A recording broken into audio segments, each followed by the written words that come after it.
him. No worries. Ignore him. No worries. Happy days. So we're coming to the end of Q3. Yeah. How's 2019 been so far from your perspective? It's been a challenging year. Very challenging. I don't want to mention the B word. Don't. There's but 10, it's minus 10 points. Yeah. In Ireland, let's say we've hotels in Ireland and in the UK. Yeah. So in Ireland, for example, the industry is up year to date to about May, June, about 4% year on year. That's in terms of inbound tourists. In Scotland, I think it's down by about 4%. Okay, which is a bit surprising because you would have thought that maybe folks in the UK would be staying at home, holidaying more. Yes, it was great. Or last year was a great year. This year, I think people are beginning to feel a bit of a pinch. In Ireland, what we've seen, I think, the 4% increase probably masks a lot of Brexit-related tourism. So you have to drive down into provincial performance, so Dublin and the rest of the country, like London and the rest of the UK. And I think you'd find that a lot of the regions, for example, in Ireland are suffering. And the reason for that, because 40% of Irish tourism comes from the UK, okay? And with the sterling being the way that it is at the moment, it's increased the price of holidays in Ireland by about 20%. So the Brexit-related tourism we're referring to typically is, for example, folks in the UK, national residents, for example, going to Dublin, for example, possibly applying for a passport, looking for a place to live, possibly attending job interviews, etc. So lots of variables there. We've been here before though. This industry is going through a really challenging time, but I think in my 30 years, I'm old enough and ugly enough to remember 2 Gulf Wars, SARS, foot and mouth.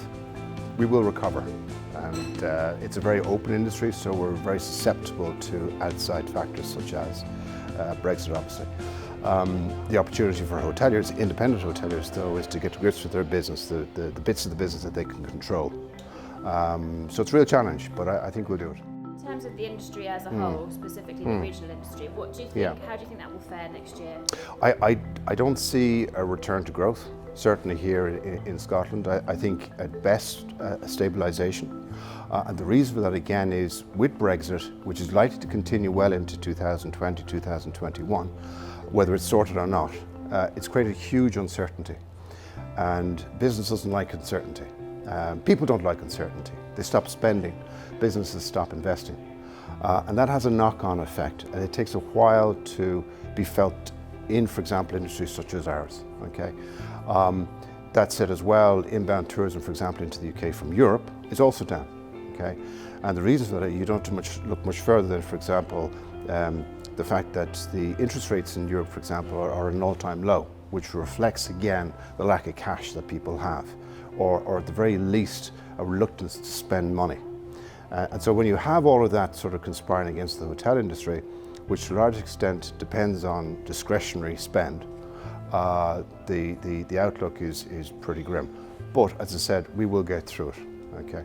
I'm very conscious that there are different challenges and opportunities for the regional element of the hospitality industry. Again, from your perspective, what are those challenges and opportunities, specifically looking at thinking about regional hospitality? Well, people have to realise that it's a holistic offering that tourists buy into, okay? So, for example, inbound tourists will arrive into Glasgow, arrive into Edinburgh, they might hire a car, they might stay locally and then head off to the Trossachs or up into the Highlands. All of that is part of the tourism experience, and I think the challenge for the industry is to understand that. As an industry, we tend to behave in a very silo-like way. It's my business and nobody else's. We have to understand that we're all connected and interconnected. In terms of, I suppose, at a regional level, one of the big successes in Ireland, for example, has been the work by Tourism Ireland in developing destinations. Okay, so for example, the Wild Atlantic Way, or the Hidden Heartlands, or the Ancient East. And the reason why they've done that is because, notwithstanding the fact that these are areas of outstanding beauty, it makes it easier for tourists to get it, to understand it. It makes it easier for people like the Tourism Ireland folks, or here in Scotland, your own tourism representatives, to be able to commoditise what it is exactly we're trying to sell. Because we're not just competing against, for example, England, Wales, Ireland, etc. You're competing against the likes of New Zealand, France, America. Okay, so it's important that you have almost a commodifying effort, if you like, on the part of the people who work in the industry, as well as the regional tourism development people as well. Nice. Getaway in Scotland that no one else knows about. Top tip, please. Top tip, well, it'd have to be Dunkeld. Yeah, Dunkeld House Hotel. I have a secret, right? I used to work in Scotland. I came to Scotland first in 1984. And I've worked since in a number of hotels over the years. I spent about 7 years here in total. And it was a formative time in my career. And one of the most important times in my career was when I was with Stackis Hotels. And we just refurbished Dunkeld House Hotel. And it was, I think Andy Burgess was the general manager at the time, himself and Liz Burgess. And I was a trainee manager, and I come in and it was my first assistant management gig. So I've had a very, very soft spot for Dunkeld. I also studied Macbeth in school as well, Burnham Wood.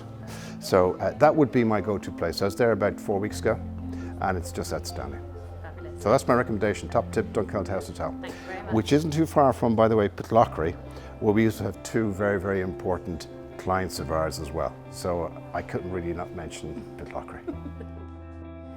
We're all hyper digitally connected. We don't really need to leave the house if needs mustn't. Sure. What is the important? Yeah, we do. We come to events like this, and we come to events like the HC. What is important for? Why is it important for you? What's the value that you gain in attending events? Oh, well, it's like I said just previously that as an industry we have a tendency to work independently of one another, again in an almost silo-like way. Okay, I don't know. Maybe it's a sort of I find that people tend to keep things to themselves too much in the industry. Okay, and whereas I can understand it if you've put a lot of effort into getting your business to a good place, you want to be able to sort of keep the secret sauce to yourself. But it's only, I think, through meeting other folks in the industry and sharing challenges, we realize that we're all facing the same challenges.